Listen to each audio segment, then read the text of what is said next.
Hello viewers. In lecture 5, we have talked about two flaws in free consent, that is coercion and undue influence. In this lecture, we will proceed with other three flaws. First one is fraud. Section 17 defines what is fraud. As usual, I will first read the section and then I will proceed to explanation. Section 17 says, fraud, into inverted commas, means and includes any of the following acts committed by a party to a contract, comma, or with his connivance, comma, or by his agent, comma, with intent to deceive another party thereto, or his agent, comma, or to induce him to enter into the contract. Then, circumstances. 1. The suggestion, comma, as to a fact, comma, of that which is not true by one who does not believe it to be true. Semicolon. 2. The active concealment of a fact by one having knowledge or belief of the fact. Semicolon. 3.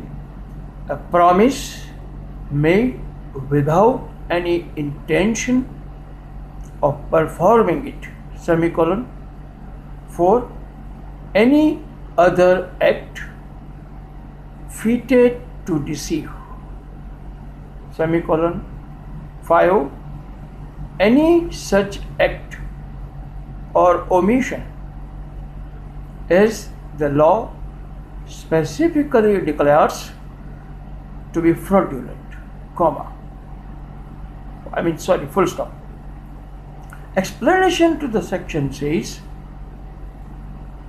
mere silence as to facts likely to affect the willingness of a person to enter into a contract is not fraud, comma, unless the circumstances of the case are such that, comma, regard being had to them, comma, it is the duty of the person keeping silence to speak, comma, or unless his silence is, comma, in itself, again, comma, equivalent to speech, full stop.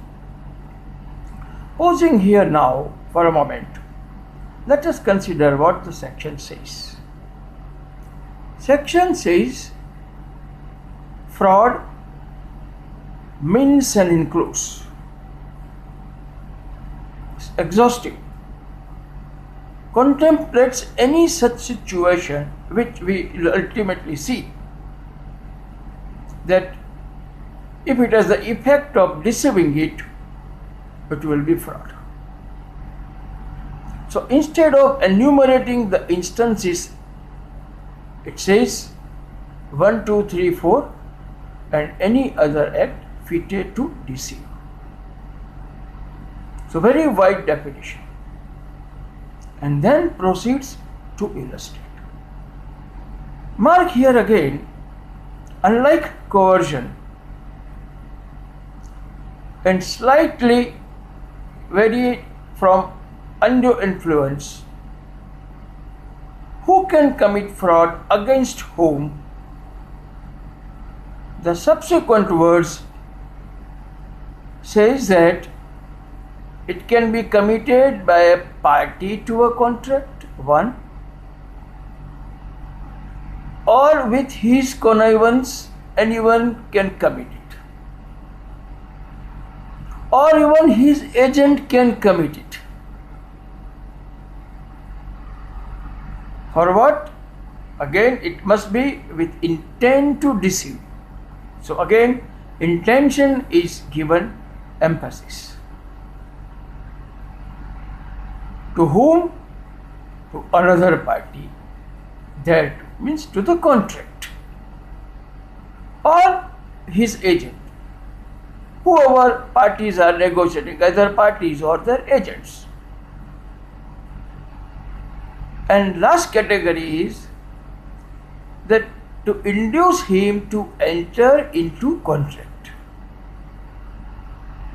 So give temptation in the direction which would entail him to enter into contract. Therefore, coercion very wide. Undue influence strictly between parties. Fraud could be parties or their connivance or their agents. What would amount to fraud? Instances are also given. The first instance is the suggestion, as to a fact. A factual suggestion. Horse is sound. Factual suggestion. Now, this is not true. Mind well. Meaning thereby, horse is not sound. And this statement is made by the person who knows that horse is not sound. The sentence further says, one who does not believe it to be true. In legal parlance, you can say suggestio falsi, false suggestion, deliberate misstatement. The second circumstance is the active concealment of a fact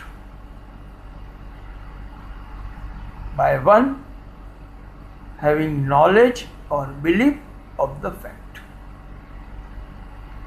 When you positively conceal the fact which you know, you take care that the fact which is known to you is not disclosed to the other party. Suppressio veri, as it is known in law. So clause 1 incorporates suggestio falsi. Clause 2 incorporates suppressio veri. VERI. So both way, either by making a false suggestion or by concealing the fact.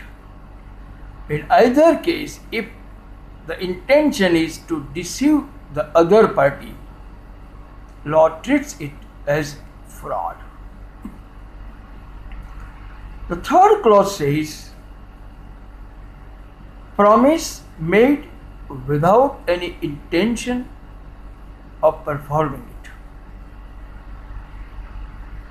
Just a bluff master. When you make a promise, you are very clear that you are not going to perform it. Just a casual statement without having any intention to perform it. And law says it is a fraud. Fourth circumstance is any other act fitted to deceive. Friends, it is very difficult to put what is fraud in one or few lines. Even it is our common experience that whenever some scam is projected, some fraud is detected, subsequently we come around that, investigate it, know the modus operandi, how the fraud was practiced, and then create barriers by which it is not repeated. And still we come across new fraud. Why? Every time new method is evolved. Therefore, you cannot contemplate the ingenuity of human mind. And therefore, in order to cover any such situation, law very wisely puts this clause 4 and says, any other act fitted to deceive. Meaning thereby, whatever may be the act, whatever may be the manner, whatever may be the method, if it has the effect of deceiving the other party to the contract, law says it will be a fraud. The 5th clause again says any such act or omission as the law specifically declares to be fraudulent. Friends, there is Transfer of Property Act 1882, which defines by section 53 what is fraudulent transfers. Broadly, I would tell you that when transfer is effected